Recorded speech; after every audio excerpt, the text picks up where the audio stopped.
東海村の核燃料加工施設で起きた臨界事故では、 Hai everyone, guys. Yang kalian lihat ini adalah sebuah kecelakaan yang paling menyiksa, yang membuat organ internalnya hancur dan kulitnya mengelupas. Ia tidak pernah menyangka kehidupan indahnya akan terenggut dan berakhir dengan sisaan rasa sakit selama 83 hari. Dia adalah Hisashi Ouchi, seorang teknisi yang bekerja untuk JECO, yang dulunya merupakan tempat konveksi bahan bakar nuklir Jepang di Tokai. Dia adalah satu dari 3 orang yang menjadi korban dari kecelakaan nuklir di Tokai Mura. Namun apa yang sebenarnya terjadi padanya saat itu? Kecelakaan itu terjadi pada 30 September 1999. Di saat itu, Hisashi Ouchi dan 2 rekannya yang bernama Masato Shinohara dan Yutaka Yokonawa sedang memindahkan 7 ember uranil nitrat ke tangki pengendapan. Ouchi saat itu adalah orang yang terdekat dengan tangki pengendapan. Sementara Shinohara berdiri di atas panggung dan Yokokawa duduk di meja. Karena salah langkah, kejadian malang ini pun terjadi. Ember larutan yang dituangkan ke dalam tangki berisi 16 kg uranium. Sedangkan batas pengisian uranium ke tangki hanya boleh 2,4 kg saja. Hanya dalam beberapa detik muncul kilatan biru besar akibat kegiatan tersebut. Ouchi menerima sampai 17 sievert radiasi, sementara Shinohara menerima 10 sievert dan Yokokawa menerima 3 sievert radiasi.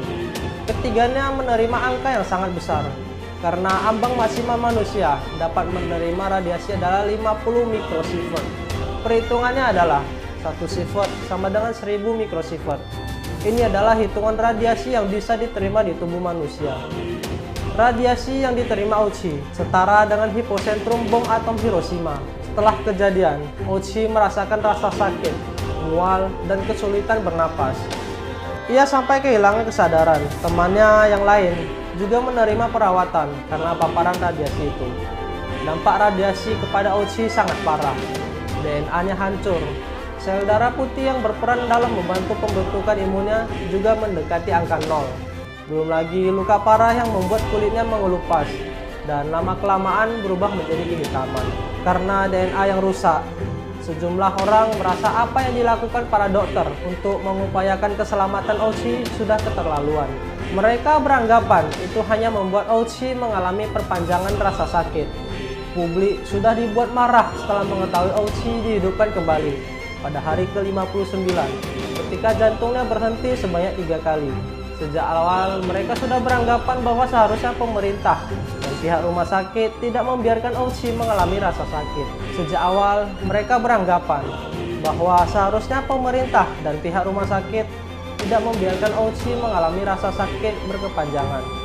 Pemerintah bahkan memanggil tenaga medis terbaik dari seluruh dunia untuk merawat Ouchi. Bahkan ia menjadi orang pertama yang menjalani transfusi sel induk perifer di dunia. Ia juga menjalani transpalasi kulit berkali-kali yang sebenarnya tidak membantu, mulai dari transfusi darah yang kelewat banyak, cairan, bahkan obat-obatan yang didatangkan dari luar negeri. Tapi ini bukanlah yang diinginkan Ouchi. Ia pada akhirnya mengatakan sudah tidak tahan lagi menjalani perawatan.